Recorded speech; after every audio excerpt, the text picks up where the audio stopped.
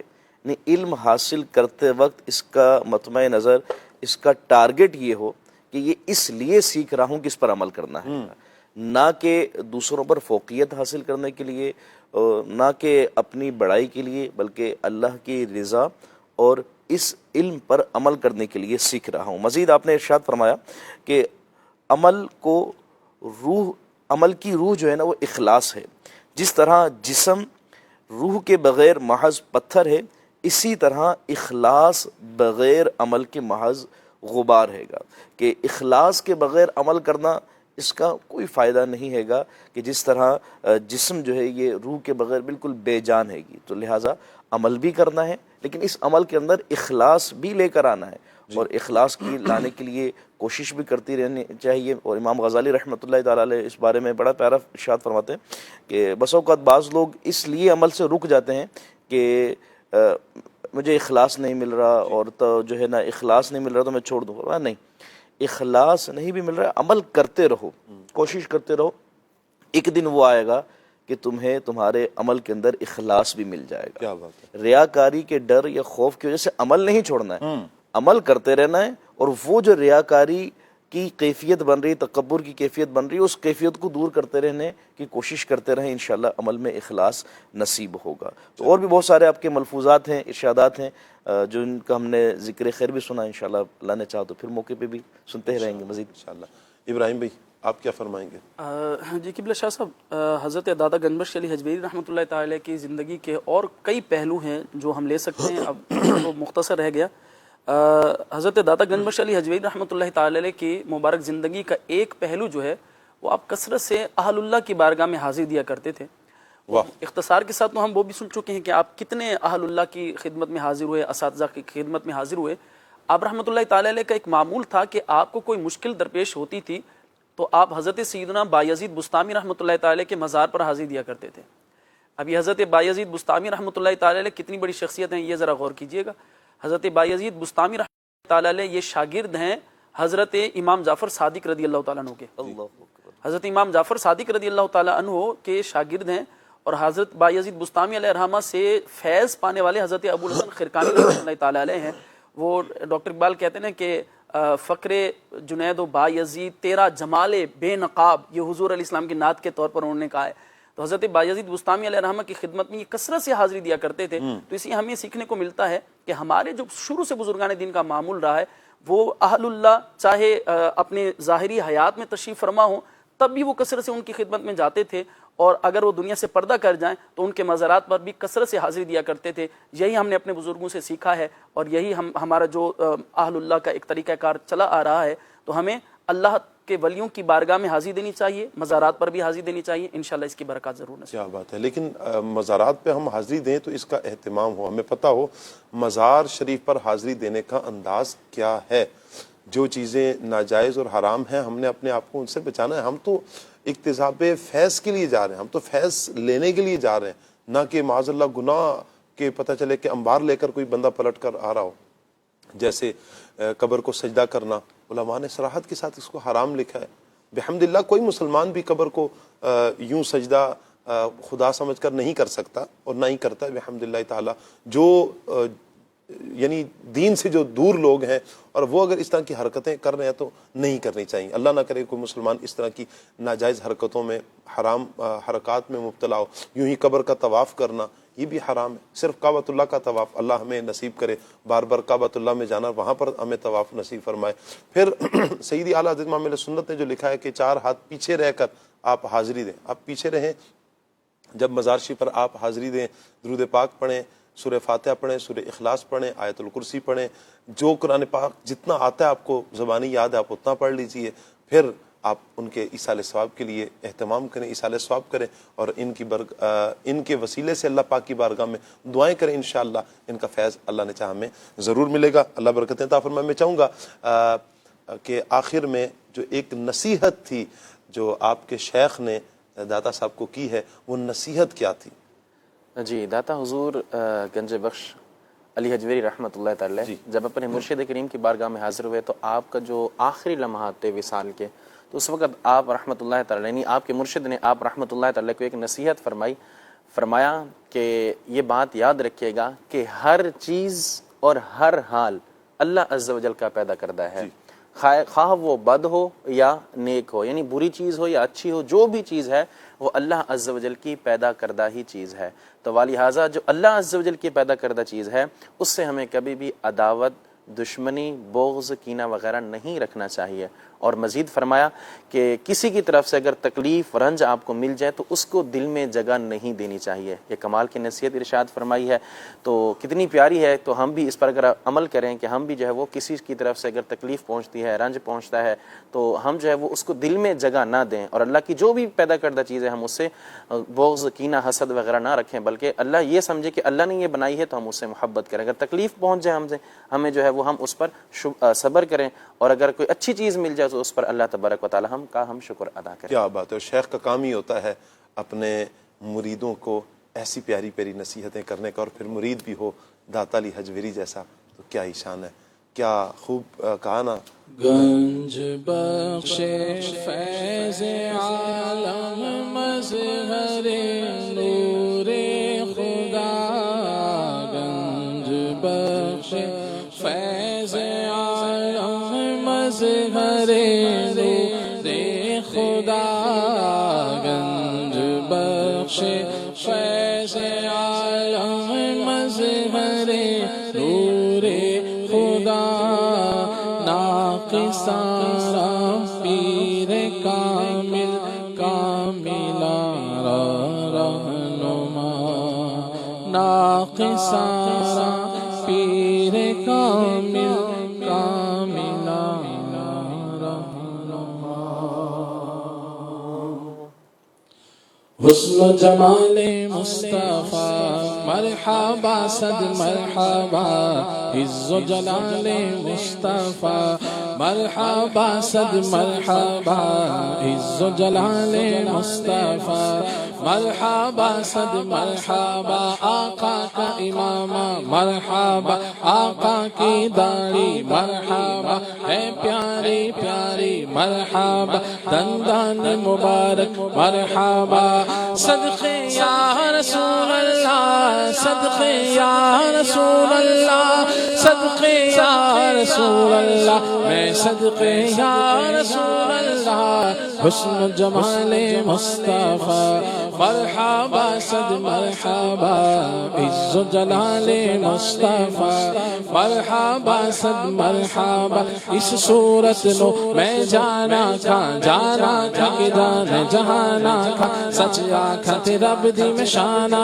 کھا، جس شان تو شانا سب بڑیا، مکھ چند بدل شاشانی ہے، متھ چمک دلا تو نورانی ہے، کالی زلفت اکھ مستانی ہے، مخمور اکھیں مد بھریا، خامغِ قدرت کا حسن دستکاری واہ واہ، خامغِ قدرت کا حسن دستکاری واہ واہ، کیا کی تصویر اپنے پیارے کی سواری واہ واہ، حسن جمال مصطفیٰ مرحبا صد مرحبا، عز و جلال مصطفیٰ مرحبا صد مرحبا، اقوال مصطفیٰ مرحبا صد مرحبا، احوال مصطفیٰ مرحبا صد مرحبا، جود و نوال مصطفیٰ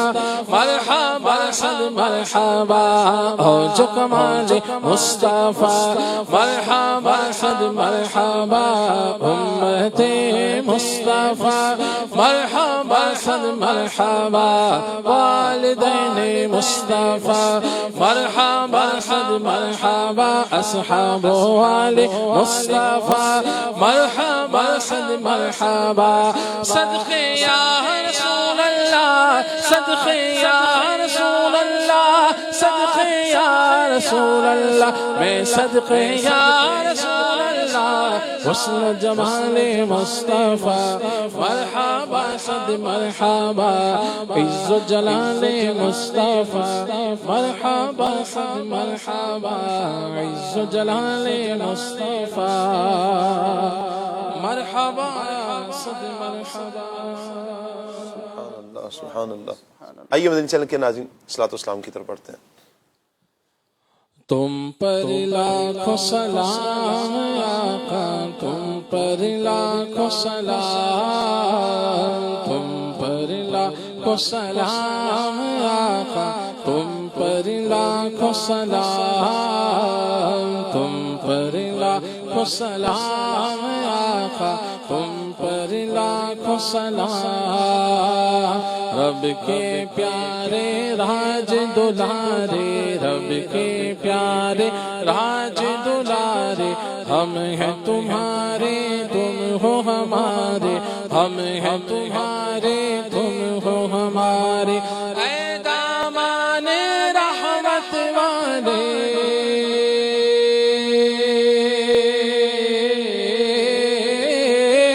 اے دامان رحمت والے اے دامان رحمت والے تم پر لاکھوں سلام تم پر لاکھوں سلام آقا تم پر لاکھوں سلام. خواب میں جلوہ اپنا دکھاؤ نوری کو تم نوری بناؤ خواب میں جلوہ اپنا دکھاؤ آسی کو بھی نوری بناؤ. اے چمکیلی رنگت والے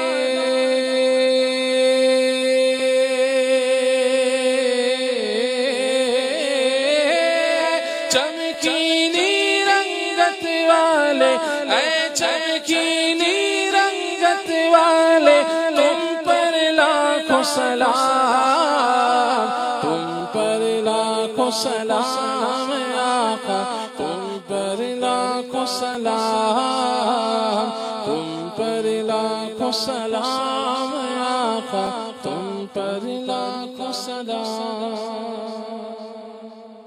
کھلے آنکھ صلی اللہ کہتے کہتے کھلے آنکھ صلی اللہ کہتے کہتے کھلے آنکھ صلی اللہ کہتے کہتے